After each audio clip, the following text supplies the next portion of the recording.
Hello students, welcome back to my channel. आज हम Indian polity के कुछ एमसीक्यूज डिस्कस करेंगे। Question number 1, the doctrine of basic structure of Indian constitution was first propounded in. जो basic structure का doctrine है वो किस में दिया गया था? Option number 1 Golaknath versus state of Punjab, option 2 Kesavananda Bharati versus state of Kerala, option C Minerva mills, option number D Shankari Prasad versus Union of India. So इसका जो राइट आंसर रहेगा that is option number 2 Kesavananda Bharati case जो 1973 है, उसमें से basic structure of constitution Indian constitution जो it was propounded. Kesavananda Bharati case के according Indian constitution की हम फीचर्स को अमेंड कर सकते हैं। इंडियन कॉन्स्टिट्यूशन के जो फीचर्स है उनको हम अमेंड कर सकते हैं, प्रोवाइडेड दैट कि जो बेसिक स्ट्रक्चर है उसको हमें अमेंड नहीं करना है। वो बेसिक स्ट्रक्चर जो है वो चेंज नहीं होना चाहिए। और ये बेसिक स्ट्रक्चर डॉक्ट्रिन किस में दिया गया था? केशवानंदा भारतीय versus state of Kerala.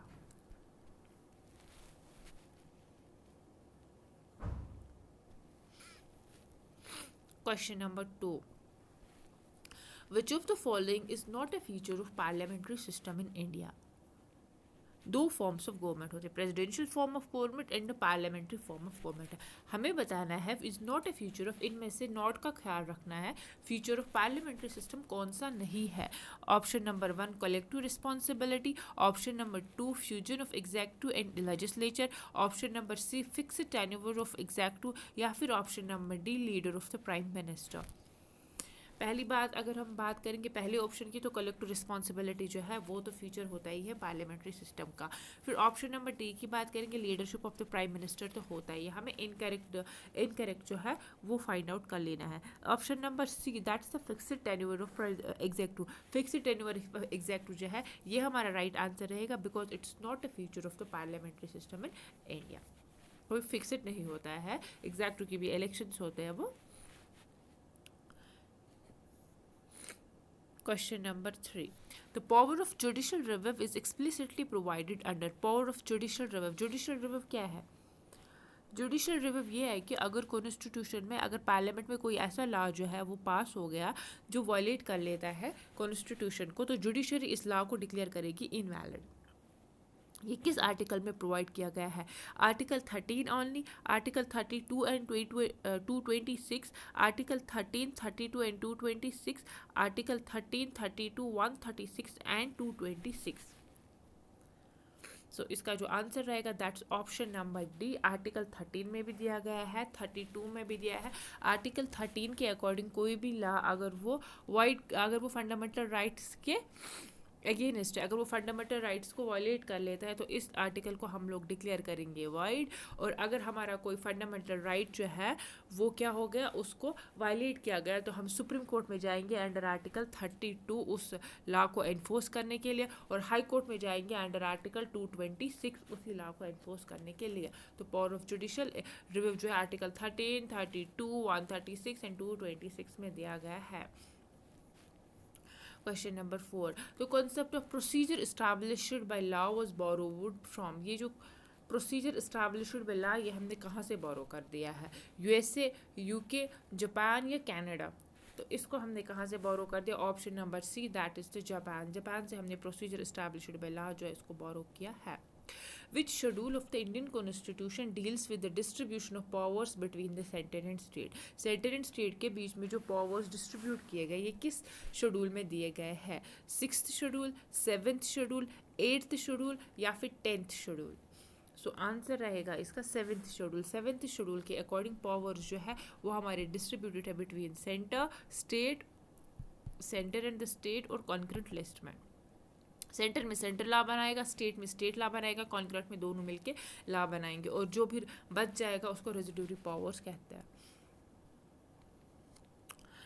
Question number 6, anti defection law was inserted in the constitution bye. Anti defection law जो है दैट इज की जो पॉलिटिकल पार्टीज पहले जो है वो पार्टी चेंज कर लेते थे, अब वो पार्टी जो है वो फ्रीक्वेंटली चेंज नहीं कर सकते हैं। इट वाज इंसर्ट, ये किस वाले अमेंडमेंट से इंसर्ट कर दिया था? 42 अमेंडमेंट, 44th अमेंडमेंट, 52 अमेंडमेंट या फिर 61st amendment? So the answer is option number see that's 52 constitutional amendment act में इंसर्ट किया गया था anti defection law. Which of the following writ is issued to prevent a person from holding a public office illegally? अगर हमारे fundamental rights wallet हो जाते हैं तो हम लोग कोर्ट में जाते हैं और कोर्ट जो वहाँ से रिट्स देते हैं हमारे फंडामेंटल राइट्स को इन्फोर्स करने के लिए।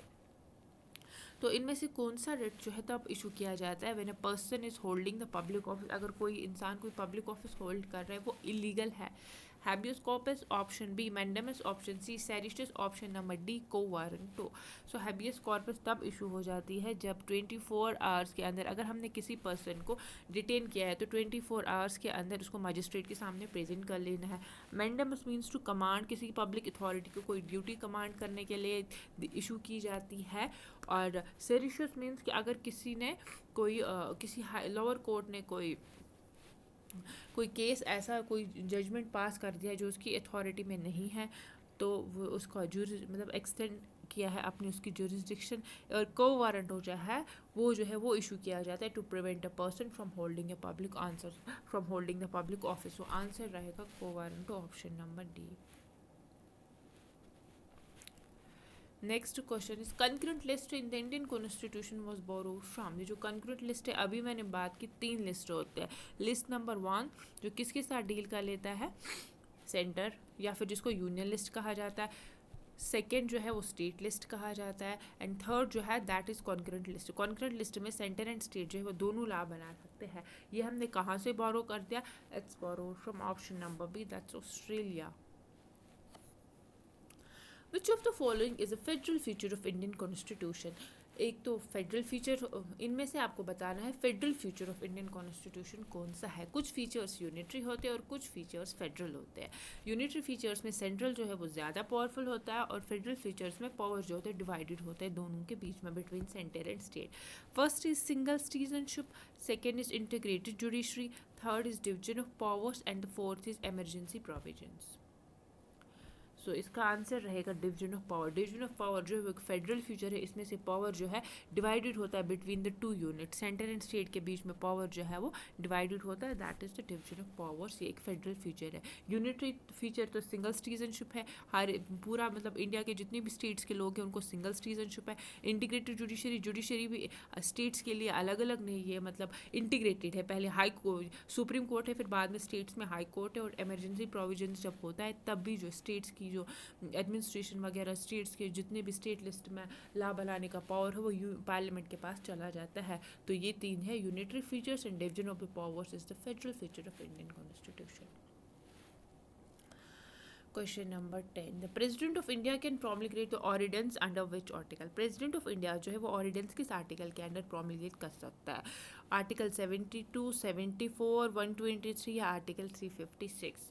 Option is answer is option number C, 123। President जो है it can promulgate the ordinance under article 123। जब पार्लियामेंट सेशन में नहीं होगा, अगर उस टाइम पे इमरजेंसी या किसी भी चीज़ की हमें लॉ बनाने की ज़रूरत पड़ेगी तब प्रेसिडेंट जो है वो एक ऑर्डिनेंस के थ्रू लॉ बना सकता है। और ये कितने टाइम तक वैलिड रहेगा, ये 6 मंथ्स तक वैलिड रहेगा। और उसके 6 मंथ्स एंड 6 वीक्स जब तक फिर जब पार्लियामेंट सेशन हमें आएगा तो उसको 6 वीक्स के अंडर उसको अप्रूव करना है। अगर उसने अप्रूव नहीं किया तो ये लॉ जो है इनवैलिड हो जाएगा। Next, which constitutional amendment reduced the voting age from 21 to 18 years. पहले जो वोटिंग एज थी इट वाज 21 ईयर्स, अब इसको रिड्यूस किया गया है 18 ईयर्स। किस अमेंडमेंट के थ्रू रिड्यूस किया गया है ये आपको बताना है, 42, 61, 73 या फिर 44th अमेंडमेंट। इसका आंसर रहेगा option number B, that 61 amendment act के ज़रिए जो है वोटिंग एज को रिड्यूस किया गया from 21 years to 80, from 21 years to 18 years. 73rd amendment जो है वो किसके साथ एसोसिएटेड है, पंचायत राज के साथ एसोसिएटेड है, local self government.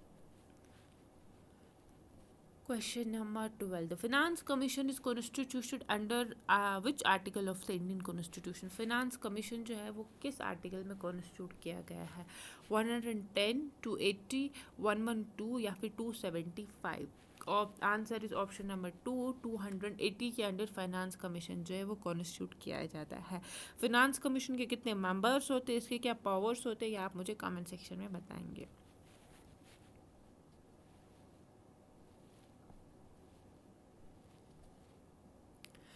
Which of the following bodies ensure free and fair elections in India? इनमें से कौन सी बॉडी इंश्योर कर लेती है कि इलेक्शंस जो इंडिया में होती है वो फ्री एंड फेयर होने चाहिए? Option 1 UPSC, option C CAG controller and auditor general, option B option C election commission of India, या फिर option D law commission. So free and fair election की रिस्पॉन्सिबिलिटी किसको है? ये इलेक्शन कमीशन ऑफ इंडिया को है। UPSC का election के साथ कोई कनेक्शन नहीं है। कैग का काम, यूपीएससी का काम it's called as a watch dog of the merit system. CAG का काम क्या है? It is to audit the accounts. So election की responsibility election commission of India को है। Question number 14, concept of rule of law in Indian constitution is derived from? Rule of law जो है वो कहाँ से डिराइव किया गया है? Option number 1 USA, option B Britain, option सी फ्रांस और ऑप्शन डी आयरलैंड। एक तो हो गया procedure established by law, second one is rule of law. Rule of law जो है ये हमने कहाँ से बोरो कर दिया? ये हमने ब्रिटेन से बोरो कर दिया है। Question number 15, which amendment is known as mini constitution? इनमें से कौन से अमेंडमेंट को मिनी कॉन्स्टिट्यूशन कहा जाता है, छोटा कॉन्स्टिट्यूशन कहा जाता है? 44th amendment, 42 amendment, 73rd amendment, 86th amendment. 73rd amendment panchayat के साथ रिलेटेड है, 86th अमेंडमेंट एजुकेशन के साथ, एंड 42 अमेंडमेंट को डिक्लेयर किया जाता है एज अ मिनी कॉन्स्टिट्यूशन। ये जो एमरजेंसी हो गई थी उसके बाद इम्पोज किया गया था, इसमें बहुत सारे चीज़ों को अमेंड किया गया था।